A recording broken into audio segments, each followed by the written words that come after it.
કેન્દ્ર સરકાર દ્વારા તાજેતરમાં જીએસટીમાં કેટલાક નવા સુધારા કરવામાં આવ્યા છે। આ મુદ્દે Gujarat chamber of commerce and industries દ્વારા વિગતવાર માહિતી આપવામાં આવી હતી। સંસ્થાના પ્રેસિડેન્ટ સંદીપ એન્જિનિયરે જણાવ્યું હતું કે આ સુધારા વેપારીઓ અને ઉદ્યોગકારો માટે મહત્વપૂર્ણ સાબિત થશે।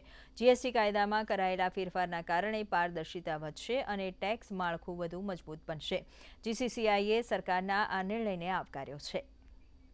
સિમેન્ટને સસ્તું કરવાથી રિયલ એસ્ટેટ સેક્ટરને પણ એક મોટી રાહત મળશે અને એનાથી રિયલ એસ્ટેટ સેક્ટર અને ઇન્ફ્રાસ્ટ્રક્ચર સેક્ટર બંનેને મોટી રાહત મળશે। એટલે ઇન્ફ્રાસ્ટ્રક્ચરમાં કામો વધશે અને રિયલ એસ્ટેટ સેક્ટરમાં કામો વધશે। એગ્રીકલ્ચરને લગતા ઘણા બધા કેમિકલ્સ, ઇક્વિપમેન્ટ્સ, પોતાનું ટ્રેક્ટર બધામાં રાહત મળેલી છે। એટલે એગ્રીકલ્ચરને બૂસ્ટ મળે એમાં 100% આમાં પહેલું ધ્યાન આપવામાં આવે છે। સરકારે ઇકોનોમીને આગળ લઈ જવા માટેનું આ મહત્ત્વનું અને ઇકોનોમીમાં લિક્વિડિટી ફ્રી કરવાથી જ ઇકોનોમી આગળ જાય છે દુનિયા।